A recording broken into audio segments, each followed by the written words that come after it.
Hello friends, welcome to my channel. आज मैं बनाम ब्रेड आलूर चप। या मैं आलू कुकाৰত সিজাই লৈছোঁ। এতিয়া মই ধুনীয়াকৈ মিহিন কৰি লৈছোঁ আলুখিনি। या মই আলুখিনি ভাজিবৰ কাৰণে মছলা লৈছোঁ। মই প্ৰথমতে সৰিয়হ আধা চামুচ আৰু মই নৰসিংহৰ পাত 8-10টাত দিছোঁ।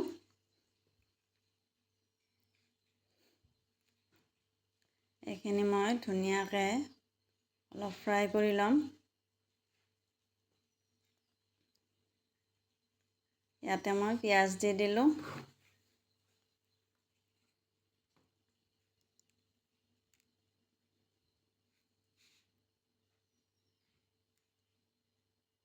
আদা নহৰু মই দুখিনি মিলাই 1 চামুচ লৈছোঁ।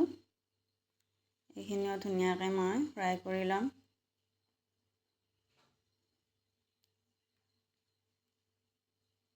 অলপ ভুনা হোৱাৰ পিছত এতিয়া মই আধা চামুচ নিমখ দিছোঁ, হালধি আধা চামুচ দিছোঁ,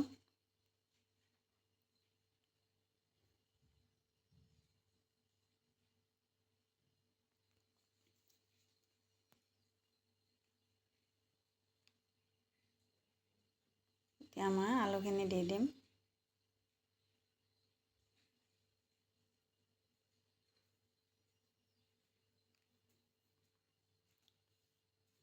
ভালদৰে এইখিনি মই 2 মিনিটমান ভুনিম, যাতে চবখিনি মিহলি হৈ যায়, মছলাখিনি সোমায়। আৰু এই নৰসিংহৰ পাতৰ আৰু সৰিয়হৰ গুটিৰ এই তৰকাটো খুব ধুনীয়া গোন্ধ হয়।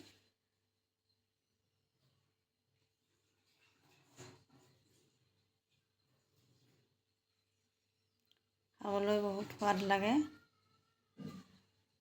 এইখিনি এতিয়া আলুখিনি মই ঠাণ্ডা হ'বলৈ দিম। এতিয়া মই ব্ৰেড লৈছোঁ 8-9খন। এনেকুৱা ত্ৰিকোণীয়া হিচাপে মই কাটি ল'ম।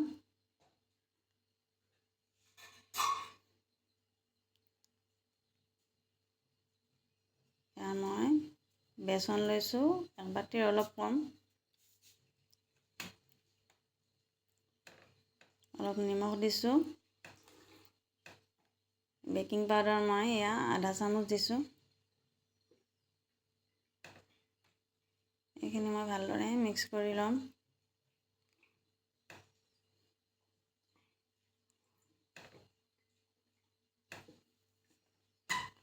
ইয়াতে পানী দি মই গাঢ়া কৰি মই গুলি ল'ম।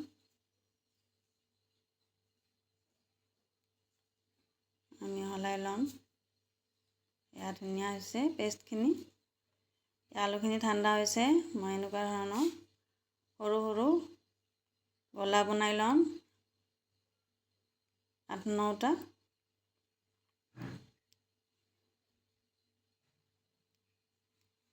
এনেকুৱাকৈ চেপেটা কৰি লৈছোঁ, যাতে ব্ৰেডত ধুনীয়াকৈ হয়। দীঘল চাইজ কৰি লৈছোঁ। ব্ৰেডখন 3কোণীয়া যিহেতু। মই গোটেইখিনি তৈয়াৰ কৰি ল'লোঁ। এতিয়া মই বেচনত আলু চপটো ডুবাই দিছোঁ। কেৰাহীত মই ৰিফাইন তেল লৈছোঁ।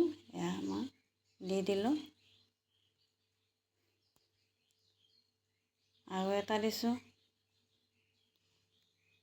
খুব ধুনীয়া লাগে এই ব্ৰেড চপটো খাই। আবেলিৰ নাস্তাটো ধুনীয়া লাগে, ৰাতিপুৱাৰ নাস্তাটো ভাল লাগে। চাহৰ লগত সোৱাদ লাগে খাব, বা চাটনিৰ লগতো ভাল লাগে। এনেকুৱা ধৰণৰ অলপ মচমচীয়া কৰি ল'ব, ক্ৰিস্পি কৰি ল'ব।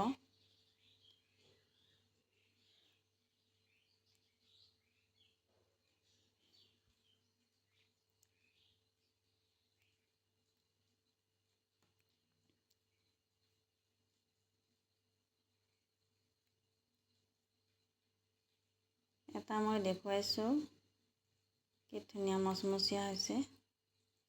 গৰমে গৰমে এনেও খাব ভাল লাগে। চপটো। ব্ৰেডকেইখনো দি দিছোঁ, ইয়াতে ফ্ৰাই কৰি লৈছোঁ।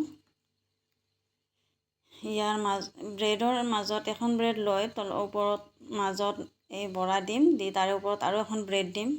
এয়া দেখিছেনে কি ধুনীয়া হৈছে। যদি ভাল লাগে ভিডিঅ'টো আপোনালোকে লাইক কৰিব আৰু মোৰ চেনেলটো ছাবস্ক্ৰাইব কৰিব। Thank U.